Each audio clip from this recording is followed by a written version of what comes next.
Bienvenidos a la clase número 3. En esta clase estaremos aprendiendo sobre las teorías del aprendizaje. Espero que a medida que van observando el video puedan tomar apuntes, aplicar algunas técnicas como para que puedan resaltar las ideas principales de estas teorías.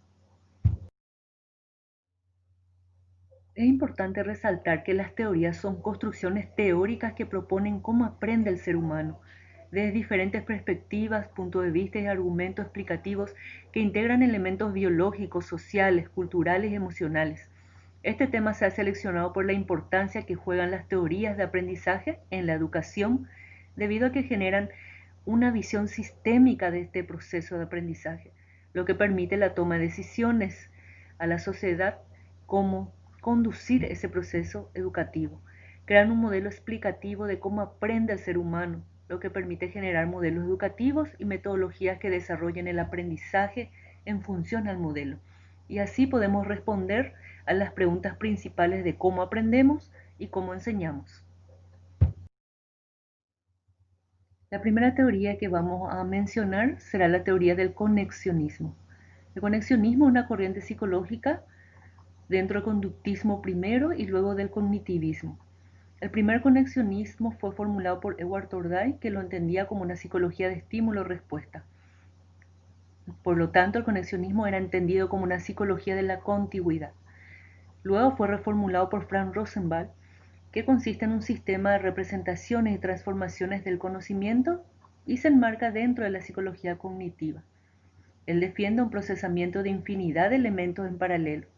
Decía que el procesamiento se produce de modo simultáneo y entre elementos simples, que se envían señales de excitación e inhibición. Por lo tanto, el conocimiento se almacenaría en asociaciones. Ahora hablaremos de la teoría cognoscitiva, que asume que el aprendizaje se produce a partir de la experiencia con la realidad a través de los sentidos. Esta teoría define el aprendizaje como la adquisición de conocimientos y la categorización de la información de los procesos de la construcción mental. Jean Piaget, que ha desarrollado la teoría del desarrollo cognitivo, menciona que el proceso se efectúa mediante dos movimientos simultáneos e integrados, que son la asimilación y la acomodación. En la asimilación, el individuo, al explorar el ambiente en el que se envuelve, toma parte, lo transforma y lo incorpora. Por ejemplo, un niño de 8 años a quien se le da un martillo y un clavo para colgar un cuadro en la pared. Él nunca ha usado un martillo, pero ha observado que otros sí lo han usado. Entonces, se ha dado cuenta de que un martillo es un objeto que se sostiene por el asa para pegarle al clavo varias veces. Al reconocer cada una de estas cosas, asimiló el aprendizaje. Y en la acomodación, el individuo transforma su propia estructura para adecuarse a la naturaleza de los objetos que serán aprendidos. Vamos otra vez con el ejemplo del martillo. El martillo es pesado, por lo que el niño sostiene de la parte de arriba. Generalmente golpea muy duro por el clavo, pero el clavo se dobla. Entonces ajusta la presión de los golpes. Esta adecuación se refleja en su habilidad para modificar la concepción del mundo, y a esto lo llamamos acomodación. Para Jean Piaget, la inteligencia tiene dos atributos principales, la organización y la adaptación. El primer atributo, que es la organización, se refiere a que la inteligencia está formada por estructuras o esquemas de conocimiento, cada una de las cuales conduce a conductas diferentes en situaciones específicas.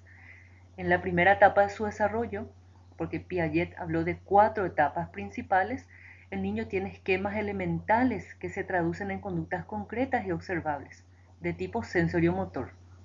Mamar, llevarse el dedo a la boca. En la edad escolar aparecen otros esquemas cognitivos más abstractos que él denominó preoperacionales, operacional concreta y operacional formal. Estos esquemas o conocimientos más complejos se derivan de los sensoriomotores por un proceso de internalización, es decir, por la capacidad de establecer relaciones entre los objetos, sucesos e ideas. Los símbolos matemáticos, la lógica, representan expresiones más elevadas de las operaciones.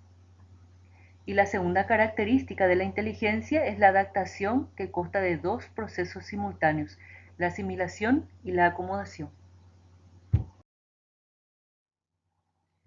Brunner fue muy conocido por haber desarrollado la teoría del aprendizaje por descubrimiento.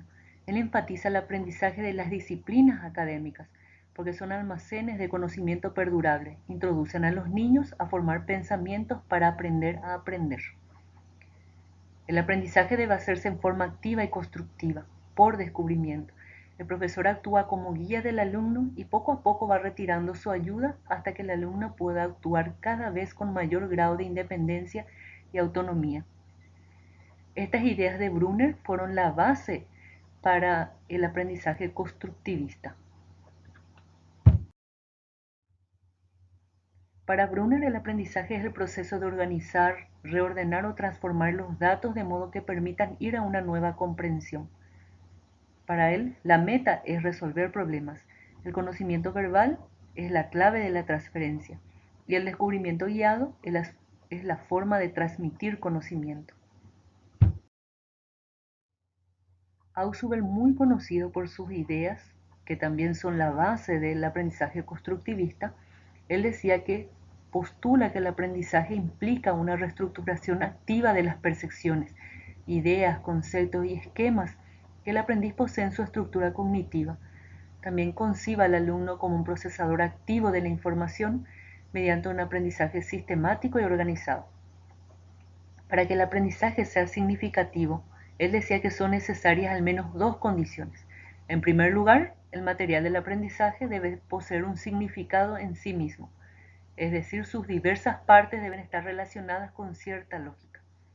En segundo lugar, que el material resulte potencialmente significativo para el alumno, es decir, que éste posea en su estructura de conocimiento ideas con las que puede relacionar el material. Y para lograr el aprendizaje de un nuevo concepto, según Ausubel, es necesario tender un puente cognitivo entre ese nuevo concepto y alguna idea de carácter más general ya presente en la mente del humano. Este puente cognitivo recibe el nombre de organizador previo y consistiría en una o varias ideas generales que se presentan antes de los materiales de aprendizaje con el fin de facilitar su asimilación. Así como ustedes, que ya tienen una base de conocimiento sobre las distintas teorías y eso les sirve de puente para el nuevo aprendizaje. Ausubel mencionaba que el aprendizaje significativo es el mecanismo humano por excelencia para adquirir y almacenar las ideas e informaciones representadas en cualquier campo del conocimiento. Mencionaba como la importancia del conocimiento en el aprendizaje.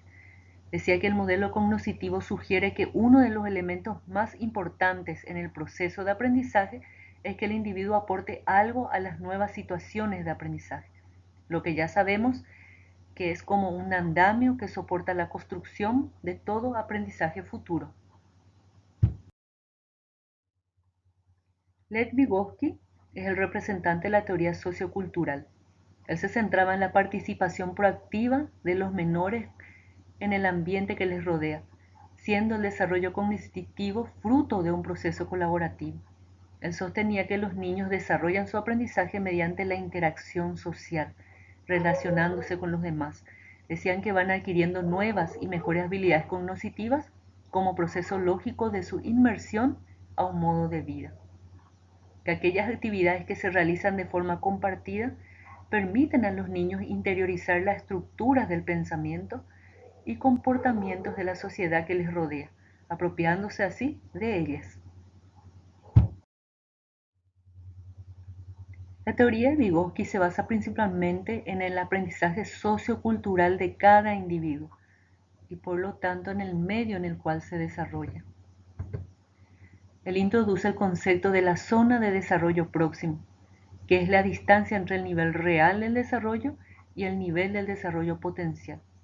Para determinar este concepto hay que tener presente dos aspectos: la importancia del contexto social y la capacidad de imitación. Luego menciona que el aprendizaje y el desarrollo son dos procesos que interactúan. El aprendizaje escolar ha de ser congruente con el nivel del desarrollo del niño. Y otra idea que él presenta es que los niños adquieren al inicio gran parte de su conocimiento cultural por medio del habla. Luego explican este conocimiento y lo conectan con otros conocimientos por medio del habla interno, que es el pensamiento, el lenguaje, la autoplática. Los niños son expuestos en forma consciente de la enseñanza en la zona del desarrollo próximo. El aprendizaje se produce más fácilmente en situaciones colectivas. La interacción con los padres facilita ese aprendizaje. La única buena enseñanza es la que se adelanta al desarrollo. La enseñanza en la zona de desarrollo próximo tiende a agruparse alrededor de las ideas de andamiaje. Entonces, los dos términos principales que utilizó Vygotsky son zona de desarrollo próximo y andamiaje.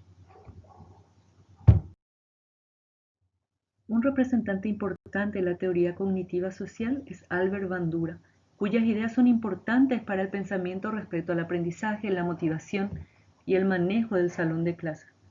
Bandura cree que la conducta humana debe estar descrita en términos de la interacción recíproca entre determinantes cognitivos, conductuales y ambientales, no solo por el moldeamiento y por medio del reforzamiento, sino por la observación. Él mencionaba que el aprendizaje por observación o vicario también era llamado por imitación o modelamiento, que es el aprendizaje que ocurre cuando una persona observa e imita el aprendizaje o imita el comportamiento de otra. La capacidad de aprender patrones en conductas por observación mencionaba que elimina el tedioso aprendizaje de ensayo y error. Bandura es conocido por su estudio clásico del muñeco bobo, que seguro que ustedes ya conocen. Gagné aportó, por ejemplo, sobre el aprendizaje a través del proceso.